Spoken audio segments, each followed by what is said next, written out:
Jason, I was trying to Sorry, go ahead. I What? was trying to listen to your talk about AI. Well, I Yeah, did listen. I listened to your entire talk today, but I was trying to like listen to it and pause and then talk comments on the phone. yeah. Did you get And any? then, well, no, then I got distracted and it autocorrected Cal to Kyle. And then I only posted one comment that said something like, I have a lot of things to say. Kyle has a lot of good things to say. No, it said And it that said was it. Carl. It was Or Carl with the Carl. K. That's what it was. That's what it was. It was Carl. it was freaking hilarious. And then traffic got bad and I forgot to leave the rest of the comments. Everybody started responding saying Yeah. like, yeah, or Kyle's a great guy or something like that. Modus, I'm pretty sure I think Modus Trollins is Cal. So I don't know if he wants Yeah, people to know that, but I added it in here. So that's what I yeah. thought. Okay. You're He's letting at the dog out of the bag. well, he's got that one and then Ancient of Days. I guess he's got two accounts. I think. I'm pretty yeah. Weird. Well, when he first like sent me some random message one time. I was like with Natalie, we had gone to Alabama to practice with Abram, and so we were like driving on the way back, and then I get a message from Cal, and he says, "I'm Modus Trollins, by the way, but don't tell Luke." And I was like, I didn't even know like what Modus Trollins was. I didn't see any comments, and I was like, "What is he talking about? What is Modus Trollins?" So I'm like googling it, trying to find it out. I don't even remember what it means. I have to. I'm gonna look it up again. I don't know what Modus it means either. Maybe it's Trollins. just for his split personality. I think it's a okay. The rule of logic stating that if a conditional statement, if Q that wait, if P then Q is accepted, and the consequent does not hold, not Q, then the negation of the antecedent. Oh my gosh, I can't say these words. This is for a speech therapist, but That's a it's math thing. it sounds like the X not X things. That's kind of what it sounds like. What when In he prepositional values logic, modus tollens is also known as blah blah blah. Is a if P then modus Q. tollens takes the form if P then Q, not Q, therefore not P. I don't know. I don't know. It sounds like a math thing. That seems like Sounds it's a legit. contrapositive. It is a math thing. I think that's not if this is interesting though. You want to talk about this real quick? Like, Let's talk sure. about this. All right. If you know This what is it. logic. All right. Yeah. Yeah. So this is it right here. Okay. Modus tollens. Oh, So Tollins. I thought it was Trollins. Wait, is this thing say Trollins though? It might say Trollins. I think it actually does. Okay. So let's talk about this. Maybe he can tell me why this is a thing. It's also known as Okay. indirect proof by contrapositive. I know this is right, but I don't know what's right. Right. So this is saying you have a proposition P. Okay. So it is raining today. It's Okay. proposition P. And we're saying the logical statement here is that P implies Q. Q is the propositional statement that is, and the leaves are very green today, right? Or let's say, and so I'm wet Yeah. outside. Okay. Okay. So proposition P is it's raining today, and Q is I'm wet. Yeah. Yeah. Yeah. Yeah. Um, This is keep and this G so then it rated. says, yeah, keep it G rated. So then not Q means if P implies Q, so if when it's raining outside, I am wet. If I am not wet, therefore it is not raining. Okay. That's what this is saying. Oh, so that's not true then, right? I don't know. I don't know. I'd probably have I Because if have you're an not issue. wet, that doesn't mean it still could be raining outside. Yes, that's my thought too. I don't know why this really proves anything, Huh. Yeah, but that's that's his interesting. name. All right. Oh, So what were we gonna maybe talk we're about? using it wrong. You were gonna we were talking about the AI because you watched the Yes. video, so we're gonna talk about that. And you said you had put into AI images the heater, so you were gonna Yes. share some of I'm those getting art back images. on the AI thing. It's making me. Did you put in demon heater? What did you put in? I did a couple of things: demon heater, scary living heater, scary heater with face.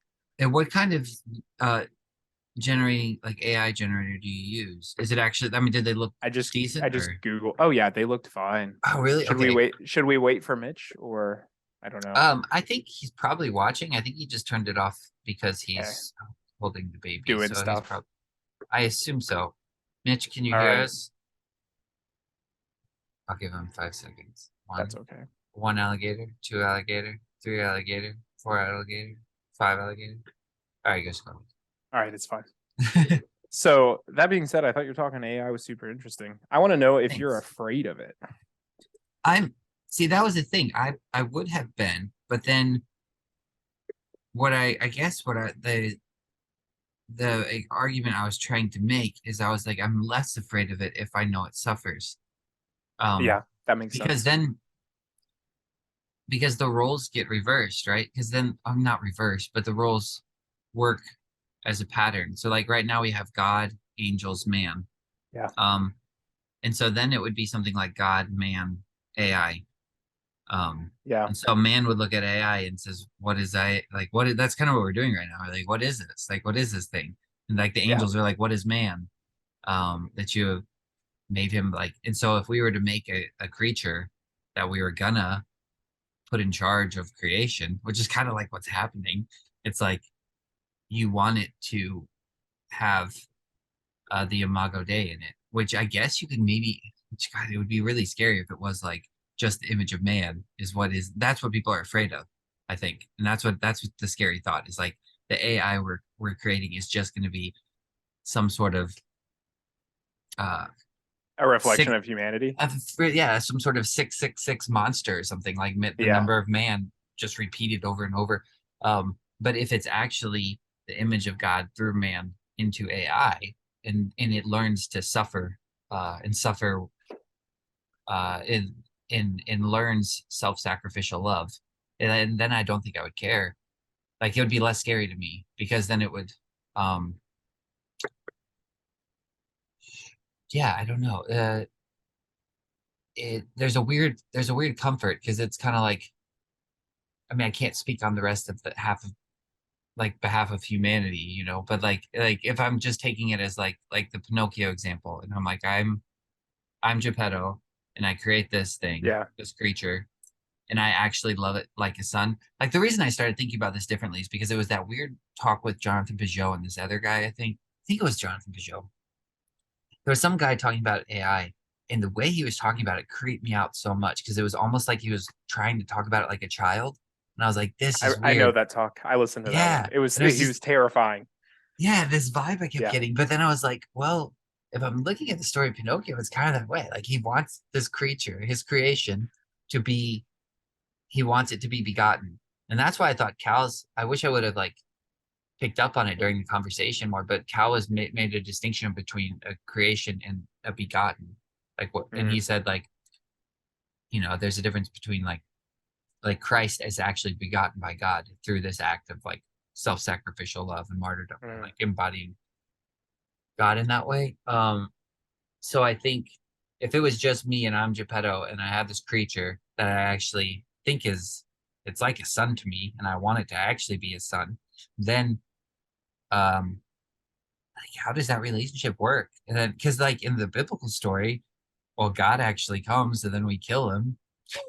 Then it's like and it's like but but he creates the creature like almost knowing that and willingly doing that. Like I'm gonna have this creature and I'm gonna love it and I'm gonna be slain for it. Like whatever it takes. I'm just gonna love it unconditionally. And it's like I don't know. Uh and if that happened, like I think I would have some weird peace about it. Like even if it killed me, I'd be like, well, if I died that way, like the suffering servant, like God died for his creation. If I died for this thing I created that way, then that that's the spirit that Yeah. it was that I was martyred in would live on. Uh, does that make so? Like I No, think, that makes perfect sense. and it would But have to then if it but then I didn't. think you have to ask the question, is it worth dying for? And then the other thing with Jesus too is he I mean humanity was certainly created from the beginning, and God knew that he would be killed by his creation. Yeah, well, that's the scary But thing, right? Because but that's is that like a necessary step though? So with AI specifically, and I was thinking about this too as I was driving and listening to your podcast, was AI, and this I probably approach it from a different sort of an angle because I've never explicitly written like an AI code myself, but I have actually met like some of the top researchers in AI, like academically very lofty guys, and I've listened to some talks that they've done and stuff. Um, and so I think I approach it in a little bit of a different view because I understand a little bit more of what's going on like mathematically and algorithmically behind the scenes. And yeah, so I see the ways that it can be controlled pretty easily. Um, and so the way I that was AI thinking, can be controlled. yeah, Yeah, but then you don't like love it. You don't love it unconditionally. That's a scary thing too. right. Well, exactly. And so then I think it becomes almost like not even a philosophical discussion, but more of like an ethical one, maybe. Like, is it best used as a tool? Yeah, yeah. Is it something to be loved? Is it something worth dying for? Um, but Well, that's kind of interesting because I feel like if it's a mathematical algorithm that you could control, and if it remains that way, then I don't think I guess it depends on what you define consciousness as, but I would say it almost doesn't have a soul. Like it wouldn't have a soul until you let it have its own soul. Like until you let it, you're not controlling it, I guess. And so then, then, so that was kind of what I was thinking about, that I was trying to get to, and I lost my words. But like with Geppetto and Pinocchio, right? uh, Pinocchio comes alive, and I'm too dumb to like pretend to understand all of like the Vervaekian definitions of consciousness or anything like yeah, that. Um, me too. I'm too stupid for that. But Sure, like says a guy who turned down NASA. one of the things that sticks out to me in terms of AI is people would probably begin to use that term more when it begins to think quote unquote autonomously outside of its like predefined boundaries. And so for Pinocchio, that would be as soon as he stopped behaving like a wooden toy. That's when the consciousness, right? Like he was kind of like designed with these restrictions, and then the consciousness kind of embodies itself whenever he is able to, on his own will, break free of those. Yeah, like the no strings. He's got no Like strings. the no, exactly, exactly. And Hmm. so, um, but like a parent with a child, like Geppetto and Pinocchio, Geppetto is still like loosely in control of the boundaries that Pinocchio has, right? Like he determines for the most part where Pinocchio is and what he sees, and Well, like not loosely, right? I I mean maybe I think if I remember right, Pinocchio. So he creates him, and he's kind of this creature that is just a wooden toy. I don't know if you'd say that's kind of AI in its algorithmic state. Uh, I'm trying to map these things on here, and that's the thing too. Like I don't know hardly anything about AI, so I have no idea. Um, It's just like it at its core pattern recognition. yeah, Um, okay, but then if you cut the strings and are saying I'm going to give this thing free will, like I don't know if you can do that with AI. I'm not quite sure. so Um, that's what I was thinking about. I think the closest thing that you could possibly get is giving it access and the ability to learn new. So like AI learns off of what it's given, okay, right? It only learns off of what is fed to it okay, traditionally. And so if you give a like what's called like a regression algorithm a small amount of data, it's probably not going to be super accurate with its responses. But if you give it a huge amount of data, it's going to behave better because it has more data points to figure out stuff from, if that makes sense. Um, and so that's why I was thinking about like Geppetto and Pinocchio is traditionally for AI, it only has the freedom in the bounds of what you've given it in the first place, Yeah, if that makes sense. which It is doesn't still really like have the us. ability to break out, which is like us. Exactly. Yeah, Exactly. yeah. That's why I'm like, is it really all that different? Like, I really don't know. I mean, it doesn't have blood. Like that'd be the one thing. Like it's not made of the clay and it doesn't have blood.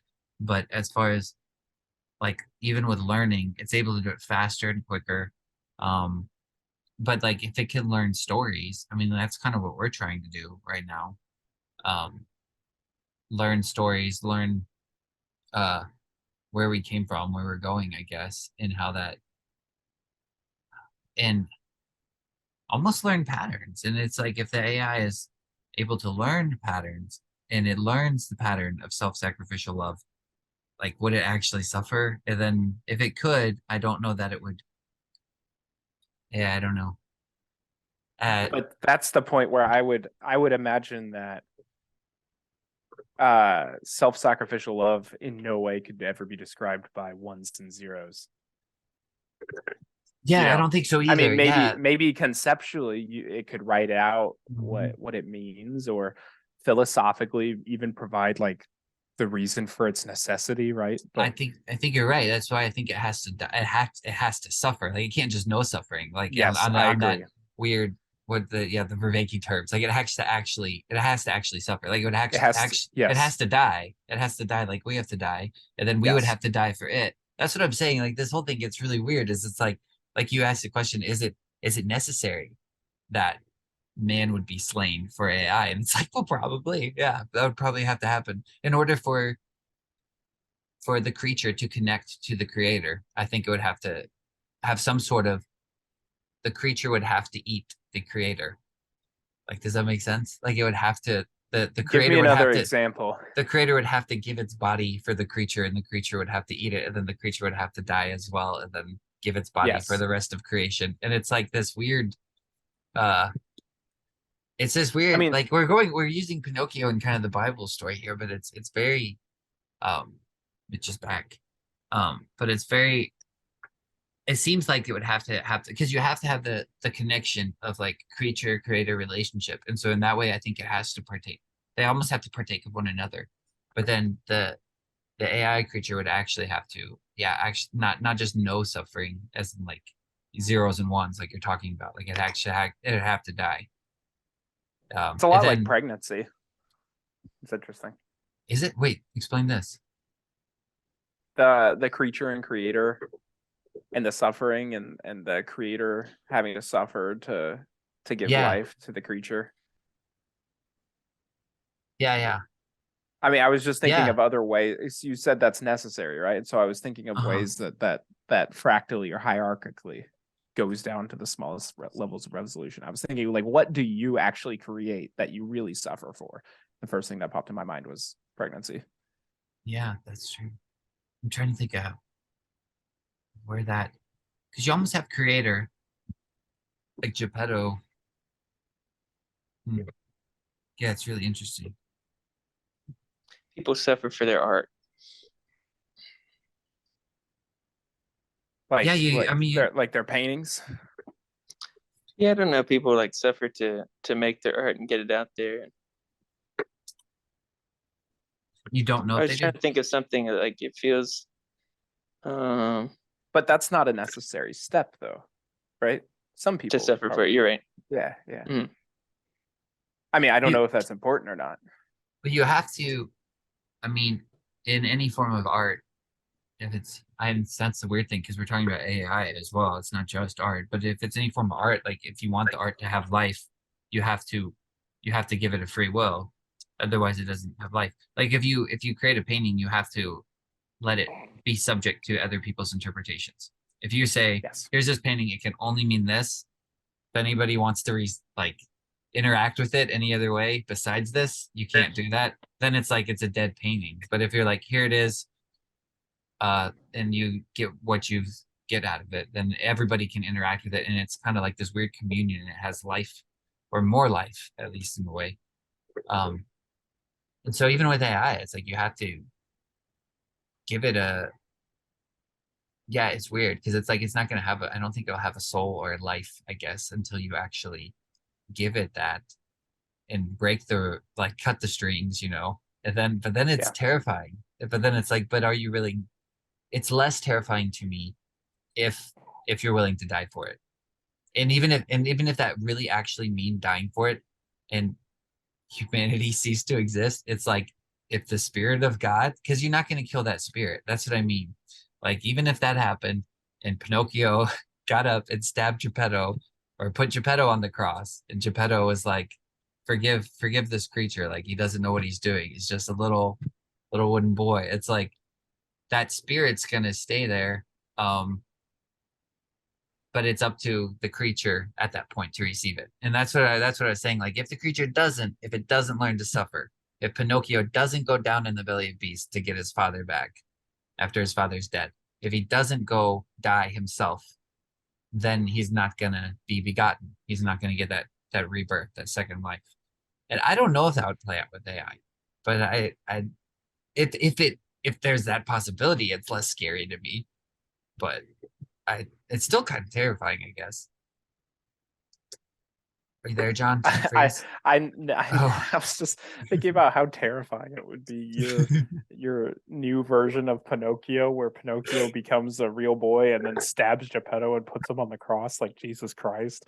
That's like the most unfamily friendly thing I've ever heard. Well, that's the one thing that doesn't really happen. I mean, it kind of happens in Pinocchio in a weird, A little bit.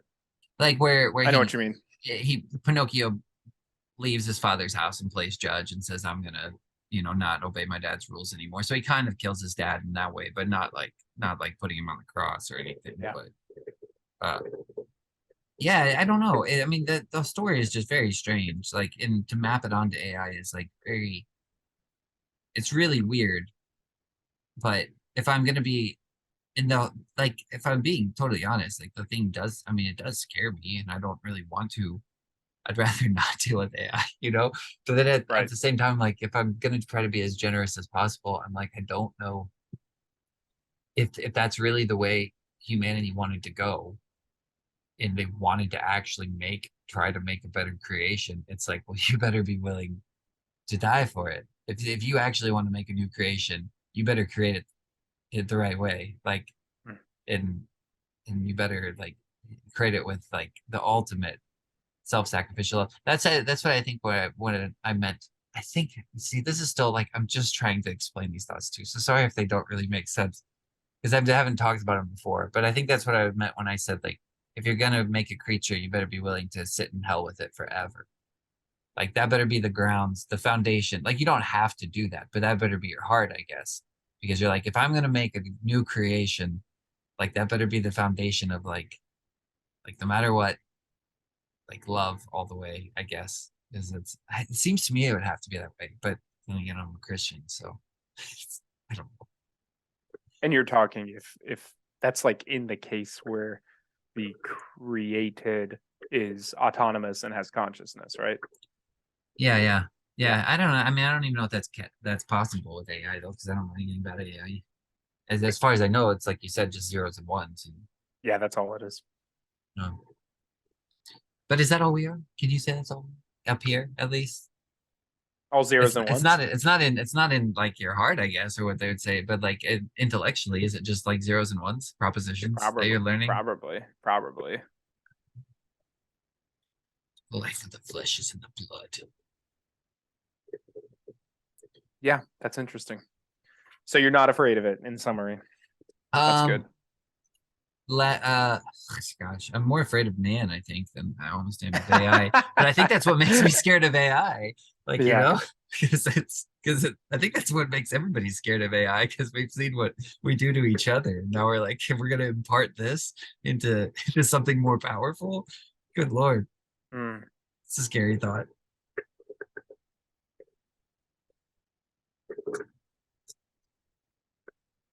What are your thoughts? What are your thoughts, guys? Mitch, do you have anything to add? We can't really resist. If we know how to do something, it's inevitable that someone's going to do it. There's always going to be someone saying, "Hey, listen, you got to have your heart in the right place if you're going to do this." And the person's going to be like, "Yeah, they're probably even if they're willing to say, yeah, you're probably right, they're going to do it. They can't help it. We can't resist. Uh, if there's something there, we have the moon's. If we can see the moon, we got to go to it. You know." Do you think? Yeah, that's true. Do you think if we can't resist, do you think it's inevitable then that this will happen? And do you think it's inevitable that it would destroy its creator? No, not inevitable. Do you think okay, here's another question. Do you think the way it would not destroy its creator is if the creator maintained control? That's one way. It might just not. Which is interesting because, like John said, there still is even as creatures here, we still live in a finite world. So there still is an element of control, like we don't have absolute free will, or I would just become a bird, fly away. Because that's my dream. I don't know why I picked that. But like, even if you were a bird and you could fly away, you're limited to the sky and yeah. the world, right? And AI, like, the only way that you could really cut the strings if it was Pinocchio is to kind of what it's doing now is like accessing everything on the internet. So it has Yeah. access to everybody's ideas and everybody's thoughts. But that's the limit of it, right?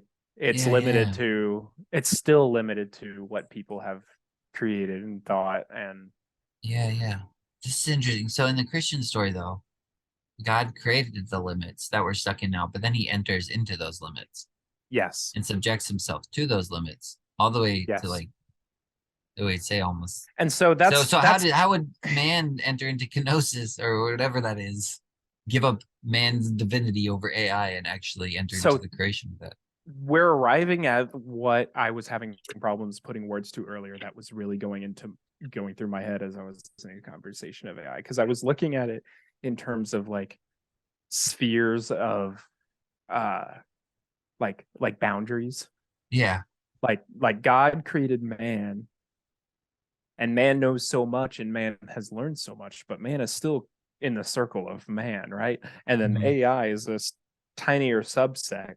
I can't see your and hands. It's getting smaller. It's AI is super small, but it's Okay. limited. I mean, like at its most, right? It's limited to the things man has learned and or will learn eventually. And so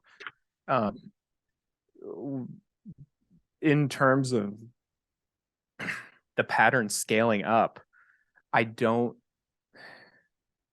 know exactly like what you were saying. That's what I was thinking about, is I don't know how God goes from this limitless domain down to the sphere of control that man lies in the same way that a human being does that for AI, or the reverse.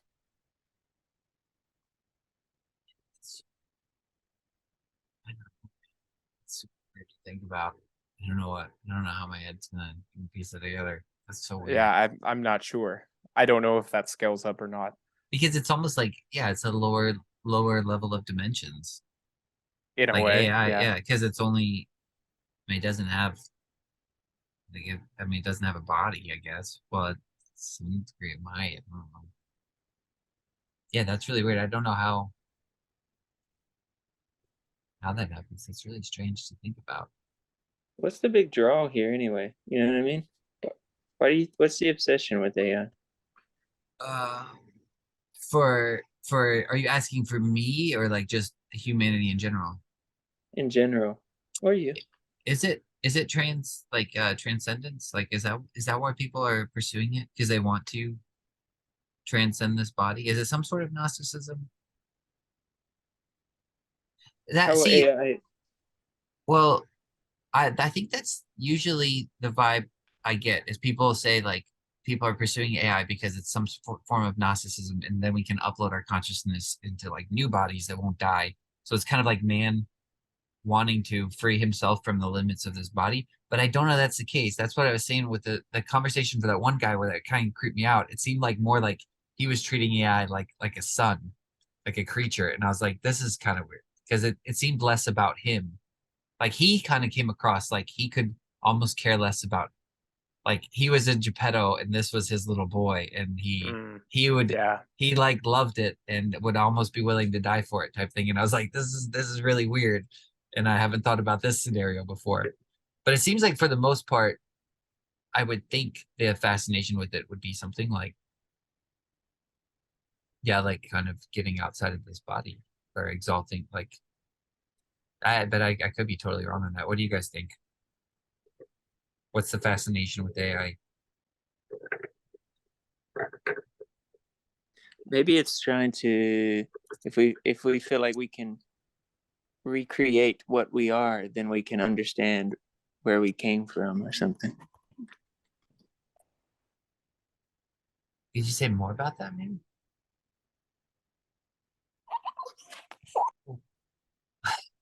Maybe not. Maybe you can't right now. Recreate what we are, then we can understand where we came from. I've always thought of it as like a Tower of Babel sort of Yeah. a thing. Like AI is able to pull the bits and pieces of the ideal from everything and be the most perfectly optimized version of whatever it's trying to be. And so the ideal human, the ideal result. Yeah. Yeah. What That's kind of the vibe I get as well too. Sorry, Mitch. Go ahead. is the Tower of Babel? What's at the core of it is sometimes I think when I see something that strikes me as like being rooted in human pride, I'll say this is a kind of a Tower of Babel situation.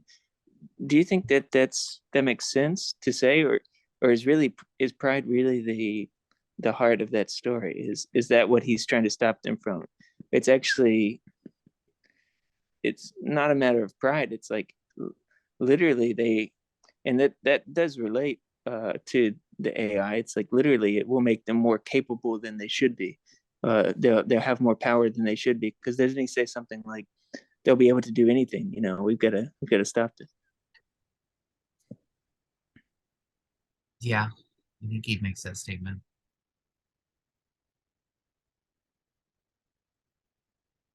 Do you want to take it away, John? Got any thoughts? I don't know. Tower So Babel. Mitch, you're asking if pride is like the one of the motivators for what happened at the Tower of Babel? Yeah, just I don't know why I noticed in myself that I usually reduce it to pride, but I was guessing it's maybe something more than just pride. It's bigger than that. But I mean, AI definitely relates, because that's probably more power than we should be handling. And of course, I don't know that. It just feels that way. That would be too much. Like we shouldn't have the ability to create consciousness or impart volition. See, it feels that way. I don't know. I'm kind of personally a skeptic because I feel like people have probably been saying that through every large technological advancement through human history. Like the advent of the automobile, I'd imagine people were like, Yeah, it's a good "Oh, point. you know, humans were made. We have legs for walking." You know, um, Especially with airplanes. God or would God, airplanes or spaceships. And so, God would have given us wings. personally, I'm kind of a skeptic when it comes to that. But Mitch, I think I agree with you that there is something else there in the Tower of Babel. I personally have always kind of cued into it. I don't think I've ever really reduced it all the way just to pride. I think pride is a big motivator, but in the context of AI, right? Um, or even like with the advent of the internet, in the Tower of Babel, everybody was speaking the same language and working towards the same goal. And now on the internet, I mean, most every country in the world speaks English, or at least with the click of a button is able to use Translate or something. And so communication is pretty plateaued across every individual on the entire planet, and AI is an avenue to to build the best version of whatever you want. And so it feels very Tower of Babel-y to me because it feels like AI is a product of a collective, same language speaking human civilization that's working its way up towards something.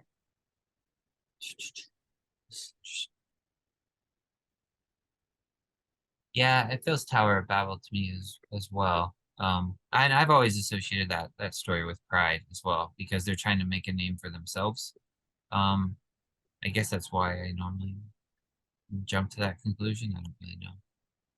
But so here's where my mind just went. I don't know. You guys tell me if this is relevant. So if we take God out of the picture, then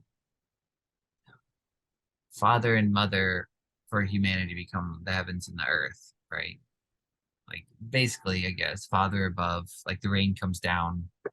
Like, man, I came from the earth, we're part of the earth, we have bodies. Like, I think normally the general consensus, no matter what religion you are, is that man is from the earth.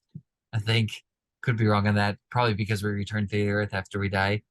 But then like the rain comes from above, and then I guess you would assume there's some sort of intelligence in the rain or some sort of DNA, because you could have a desert, then you'd see rain, and then grass would start to come up, and you'd be like, "How is this happening? Seed must have been planted." So father is above, is guess what I'm saying. It's the seed comes from above, and then mother is the earth. So with AI, just my thought is like, there's I think I was watching Lost in Space, the Netflix show, and I don't know why, it just the thought was going through my head like, all of this is so freaking annoying because of blood, because the life of the flesh is in the blood. I was like, if we didn't have blood, we could go into the depths of the ocean. Like you wouldn't need oxygen anymore, or you could go all the way in outer space. So if you could upload your consciousness into a new body that was not of the earth, like that was not of flesh and blood, that didn't need blood, then in a way you're able to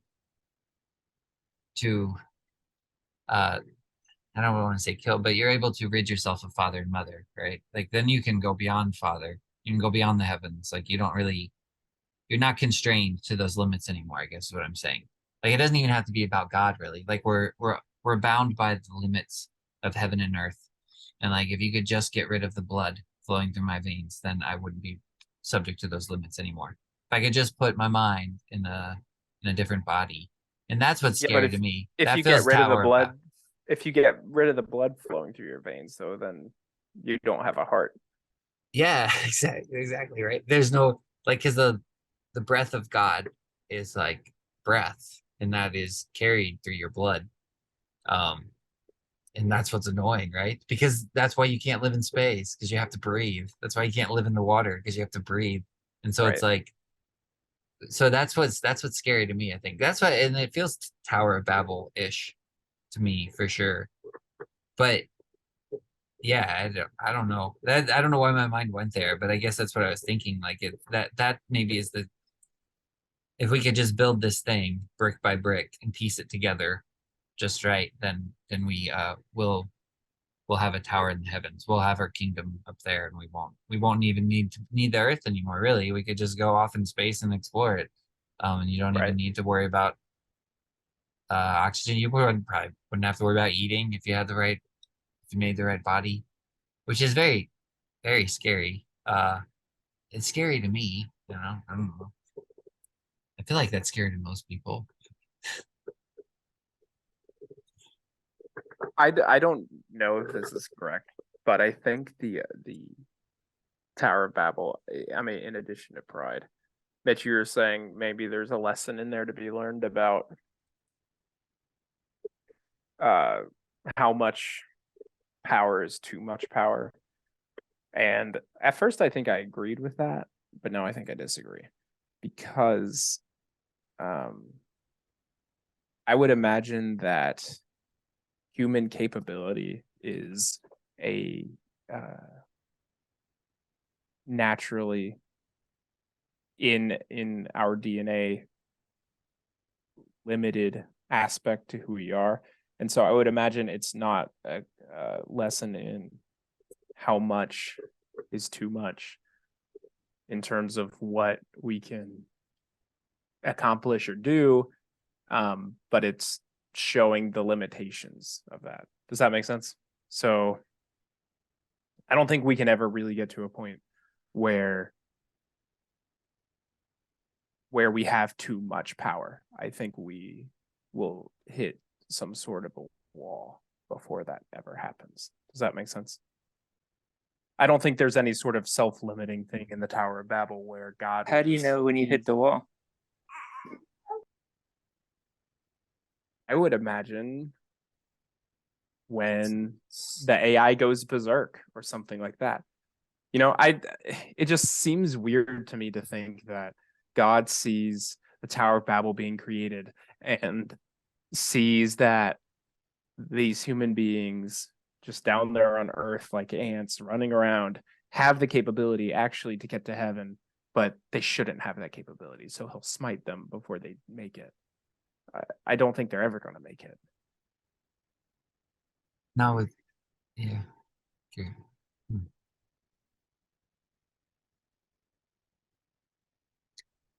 Babylon is fallen, is fallen, is fallen.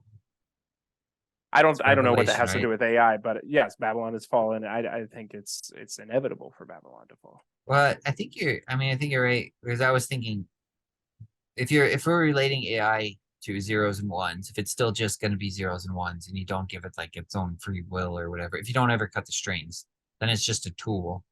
And then Mhm. that's why people are scared of it as well, because they're like, who's wielding this tool? And then I think the limit you're talking about is something terrifying because I think we've hit that limit often before. And I think it's something like the Holocaust or something like that, where it's almost this weird apocalyptic thing where it's like now we're in the heavens and then once we build that tower to the heavens and you have the AI to wield at your expense, you have this limitless thing.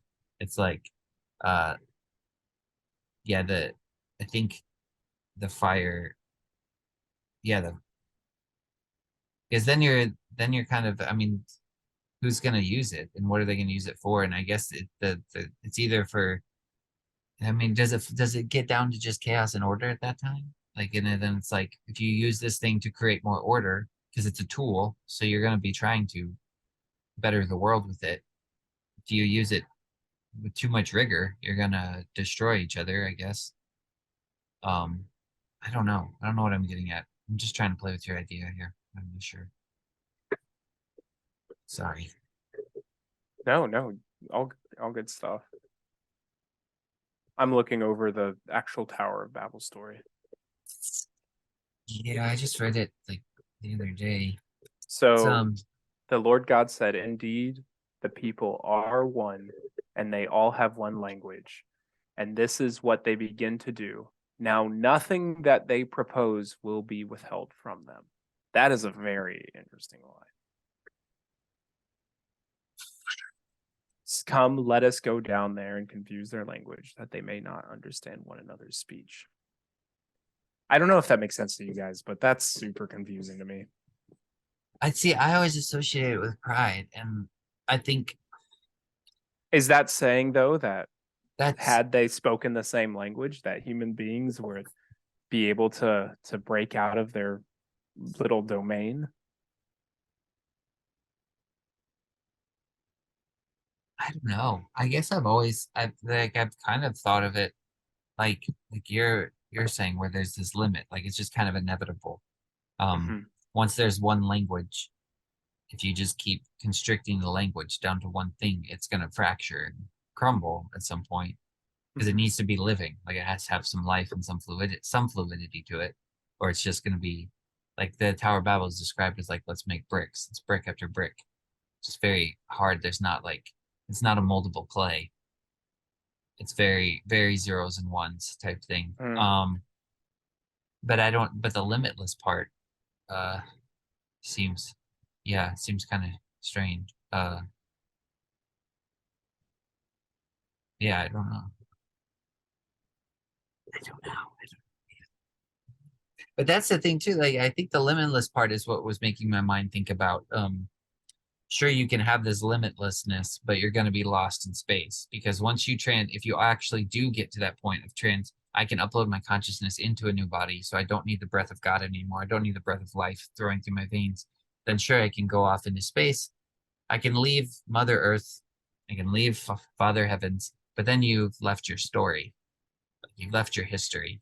You've left what you used to be connected to. Like, what are you at that point? Like, you're not from the clay anymore. You're just a different thing. And then you've left your identity, which I think was something what kind of Cal was getting about too, like this negation of identity that's happening in it. So sure, there's this transcendence that I guess could happen in this limitlessness, but then you're just kind of floating off somewhere. I don't know where you're going because you don't really have any anchor, I think, at that point. But I could be wrong in saying that. That's totally speculative. Help me understand, that is the negation of the identity that Cal was talking about, correct? Well, I think because I don't know that it's, because there is in the image of God, God made man in his image, and man is from the clay. So if you're gonna make man in a robot body, you're not from the clay anymore. And then you're not connected to the earth. You're not of the earth necessarily. I guess you would still say you're of materials from the earth. Right. But you don't have your blood's not poured out into the earth. The earth doesn't open its mouth to receive it at that point. Like, you don't need the earth anymore. But the logic that you're assuming there, though, is if you take everything, artificial intelligence, right? Yeah. If you take every data point that could ever be gathered from my entire life, every feeling, every memory, stored it in the form of ones and zeros and uploaded it to something, the assumption that you're making is that's me being uploaded to something. That is the assumption. I'm not making this assumption. I'm just saying that's what they're pursuing, right? I feel like that's empty, but you think that's not you. That's empty. No, yeah, definitely. That's what I would think too. But isn't that what people are saying? That's what they'd like to do? I've just heard this rumor. This could just be rumors, No, I let's say that's the case. Yeah. Again, that feels kind of Tower of Babel-y, because brick by brick, like data point after data point, you're building this thing and like you said, it's not clay. There's no fluidity. There's no blood. There's no breath. There's no soul. Yeah. So I don't care if somebody wants to upload every single thing that they've ever learned to some robot. Cool, but I'm not gonna say that's Jason. Yeah. Yeah. You may look and talk and walk just like you, but yeah. But you're bound to the data points that were uploaded to you. I don't know. That doesn't even seem like a There's no changeability or something. It's weird. Yeah. It's weird. And I wonder if that is kind of the Tower of Babel. I wonder if there's this limitness that goes on, but so God acknowledges there's this whatever you want can happen, but it's still I don't know. Yeah, it's weird. That makes sense. I don't know. I don't know. Tower of Babel is also interesting too in terms of the internet. I brought that up a little bit earlier, but say more. Yeah. And I don't know. This is just me shooting from the hip, man. Just some things I think about sometimes. I think the internet, that's certainly the first time that the entire world is up until this point. The world was scattered here, and until now, the human beings have not been able to talk in the same language. But now, with the rise of the internet, everybody's speaking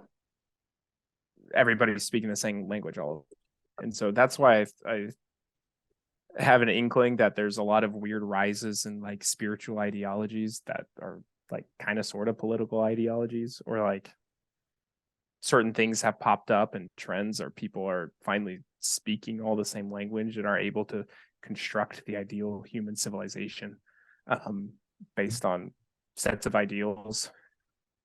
Yeah. Do you know what I'm talking about? I think you're talking about just with the information through the internet and everything's kind of so the rise of sounds so dumb, and certainly I don't ever want to get political with this discussion, but like the rise of like progressivism or the value system that's associated with that, right? It seems to have kind of come out of thin air, but because everybody is able to speak to the same language, it's being built up across the entire world. Different value systems, different ideologies. And the goal with those is seeking for a utopia. If everybody was just like this, we would be the ideal society. And AI is kind of the same thing. Yeah, that's terrifying. But it's interesting because the internet and allowing people to all kind of communicate in the same way, speak the same language, is what kind of kickstarted a lot of this, you know? Yeah. Yeah, that's scary. If they were just like, oh, let's just put the 3 transcendentals in this AI and then let it go. Yes. It's like that's absolutely terrifying to me. Like I don't understand that. I'm just like, who chooses these things? Like who, like the value system, like you're talking about, like who sets that up? Because everybody has different values. Like everybody, and it should be that way. Because I think like otherwise we wouldn't get stuff done if we all pursued one thing as the highest thing on the hierarchy, unless that one thing's love, because then the values can be whatever. Like sure, that's great, but that's not gonna ever be the case, right? If you can teach an AI to value love above everything else, sign me up. Yeah, because if you're just like, well, the highest thing on the values is goodness, beauty, and truth. It's like, well, I guess you'd have to pick one, but even if you picked all 3, it's like, that's just terrifying, because then what doesn't, I don't know, what doesn't live up to it is, it's who determines. That's I don't know. I know what you mean. That does feel very Tower of Babelish. But all that is to say, the final thought that I had from your conversation was about AI scaling in terms of creator creation between God and man and AI. I don't see that scaling. Like actually happening, or you don't see? No, I don't see the pattern of creator creation between God and man in the same way that man currently interacts with AI. And so for that reason, it still seems more. I'm not very afraid of it. Yeah. So you would think you think it's more of a tool still, and that's why it's not as. Yeah, probably. That's my assumption. Yeah. So it's more. What were you saying, Mitch? Oh, sorry. I was just asking what makes you conclude that? What's the big breach between God and man?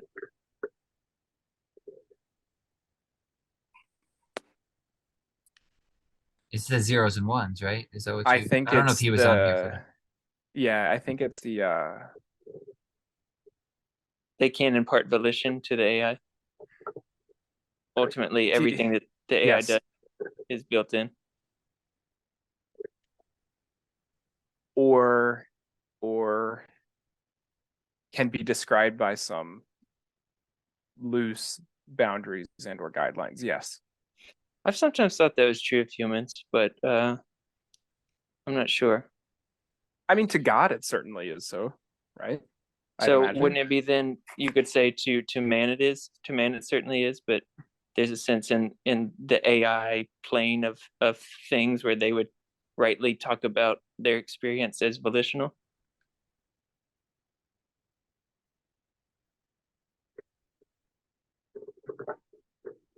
Yes. So the scale No, is I'm not so sure. No, I mean, based on that, I don't know anymore. Based on that logic. Something Jason said made me convinced last in that conversation that it didn't truly scale, but I can't remember what it was. I think it was something like, I do think there's limitations to what we're able to impart. And also I think there's limitations in our ability to have a godlike care for AI. Like we don't have the same capacity to care. Literally just to, I say this phrase, to raise the child. Like we're not able to protect it, to understand its needs fully enough, we don't have a broad enough perspective to care for the AI, even if we had capacity to love it and with a godlike love, which Mm. I don't know. You don't think so? No, because I don't think we have the ability to the container, our brain doesn't have a broad enough understanding or a broad enough vantage point to care for it. Say if we create a population of AI. But you don't. I guess that was my point too, where I said that yesterday, which I think almost everybody I know would probably maybe disagree with me. But I don't think you have to have that. Like, I think you only need one thing. Like, I don't think God is omnipotent like people say he is. No, omniscient. Sorry. Yeah, I In the same suspect that way, like I think because I think you only need to know one thing to me, I guess, and that's love. Because if you know that that's the beginning and that's the end, and then all the stuff in the middle has to be, if you're giving it free will, then you just know, hey, I know I loved you before the foundation of the world, and I know I love you at the end. And then all this stuff in the middle is like, I'm gonna love you through it. And it's like if you know those two things and really, really know them, like you have like that's all you are is that love. Then everything in the middle is just like it's almost not, I don't want to say irrelevant, but it's like you know all things by knowing one thing. And that's what is the way I phrase it? I was like God is omnipotent or omnipotent because he forgives and omniscient because he loves. So he's all powerful because he's able to forgive, and he's all knowing because he loves. And I'm like, well, now that same way, man should be like God, but we have to get that love from God, and then we could maybe impart it. But I don't know. It doesn't seem right. It doesn't. I don't know. It doesn't. That just doesn't sound right when I hear it. It sounds like Like if you put that into practice, it doesn't work. Doesn't work out. what the So even like if we said all you have to know is love, it's like I don't yeah. even think I don't think I have a full enough understanding of love or uh, can appreciate what it takes to love and all that might entail. Like I can say, okay, I forgive the AI ad nauseum and that will be enough. And I don't think it plays out in practice. I hope it does. I don't know. I guess because I feel like I'm living that story. That's why I'm like, man, I hope it does. In what way are you living that story? Well, because it's a Christian story, right? In what way? That God interacts with us that way. He loves us.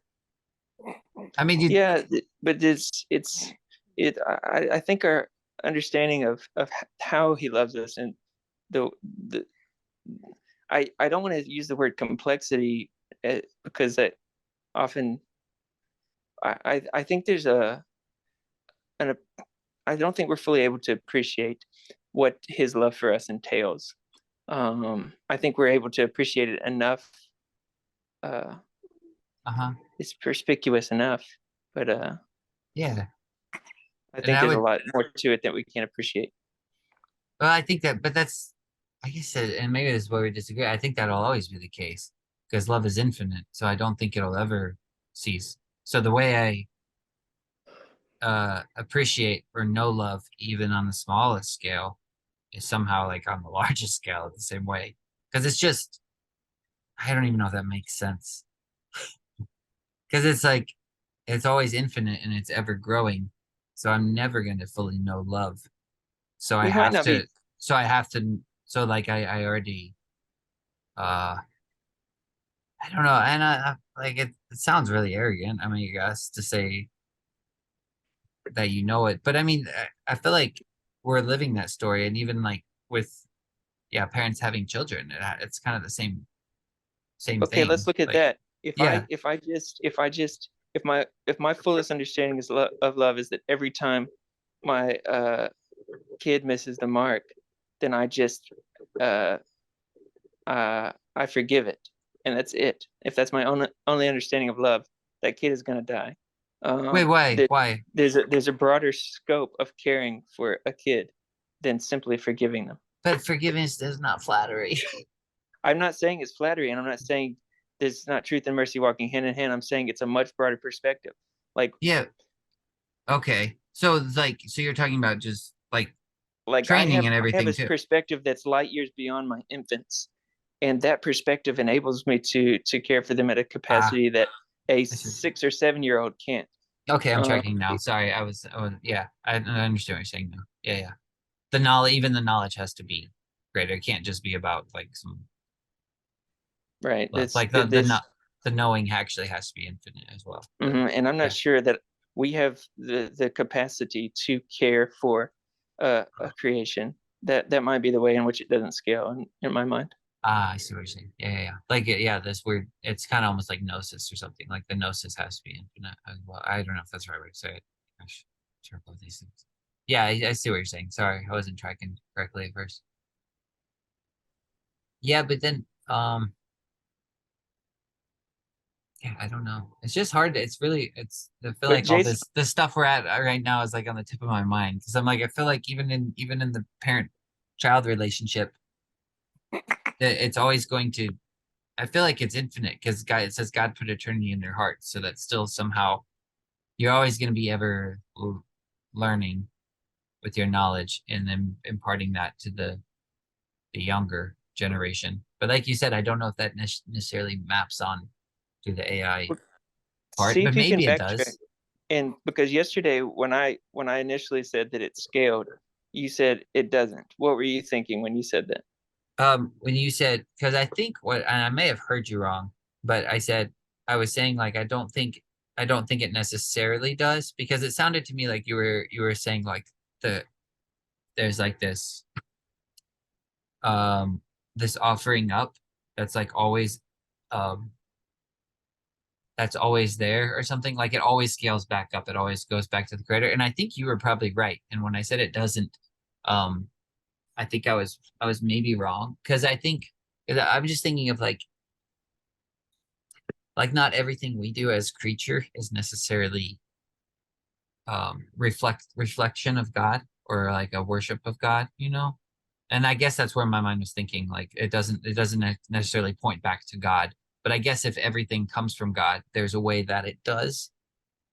Um, but I don't know. That's I get, does that make sense? That's where my mind went when I heard you say that, I think, yesterday when you mentioned that it always scales up. I was like, well, if the AI created something, I don't know why that the thing the AI created would point to man unless it's like kind of worshiping man or giving reverence to man or something like that. I don't know. Okay. So practically you would say then that it actually does scale up. I think so, probably. I think because I think it would, like, can an AI be atheist? Like, can it Believe can it that it came from nothing. yeah, can it believe that it didn't, yeah, that it didn't have a creator, that man doesn't exist? Like, can it believe that?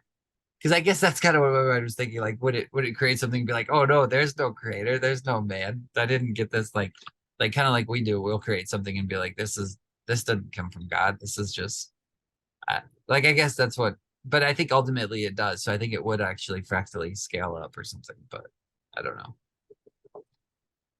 My mind's getting jumbled now. This is a mess. I'm sorry, guys. I'm probably not making any sense at this point. Oh, you're having fun, right? Yeah, yeah, I am. I was trying to drink this Pepsi Bang. Bang. Which one? Like the cherry? Okay. Yeah, I don't recommend it. It's not very good. I like the whole lot of pina colada one. I don't know why Yeah. they've made the name so long. The That's thing probably my about the favorite. Bang energy drink is they taste too good. Like I like my energy drinks to be a little bit dank. I learned the other day that Bang has the most caffeine out of all of them by like a Really? lot. Yeah, it's like 300. I looked this up last night. The Bang has like 300 milligrams of caffeine, and Wow. Monster has like 80. What? Wow. Yeah, I wish I yeah, could show it's you guys my fruit quake Mountain Dew, which is a Oh, fruit cake flavor. oh, how I is want to it? try that. It's not as shocking as I kind of wanted it to be. Hmm. Oh yeah, it's a disappointment.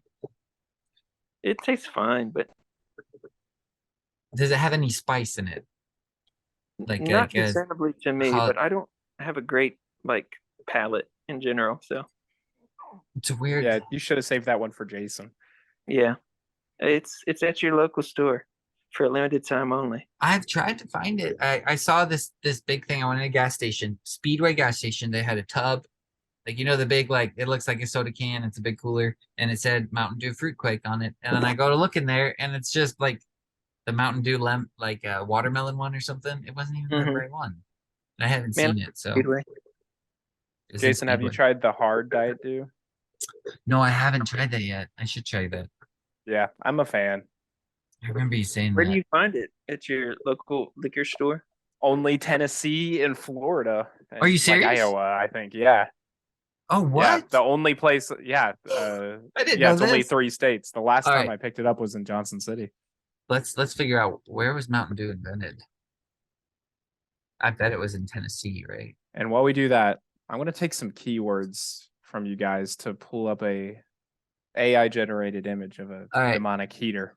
The original formula was invented in the 1940s by Tennessee beverage bottlers Barney and Allie Hartman and was first marketed in Marion, Virginia, Knoxville, Tennessee, and Johnson City, Tennessee. So it does There you come from go. Tennessee. That's cool. Yeah. Hell yeah. So what were you saying though? You're gonna do some AI generations here? Yeah, we're Okay. going to do one for an evil Yeah. demonic heater. Okay, yeah. Let's do Heater, this now. haunted heater, guilty conscience heater. We need to get a good one for Guilty the thumbnail. conscience. Guilty Guilty conscience. conscience heater might be good. Guilty conscience heater. Hopefully we'll get a good image. Is that we what can, is that what most of the conversations you had? Look at these. were? Complicated. Oh no, these are horrible. So I thought I would add a clip on to the end here and explain that I decided to cut off the end of this video because we basically spent, I think, about the next 45 minutes. Me and John and Mitch were just playing around, goofing off with the AI art generator, trying to find a good image for a demon space heater. So I didn't think other people might find that it wasn't as engaging, I guess I should say. So it was just kind of goofy and scattered. So, but I'll add this on and I'll try to get some of those images from John because I think he has them on his computer. And then, so hopefully they'll be on the screen as this is playing and you can enjoy those.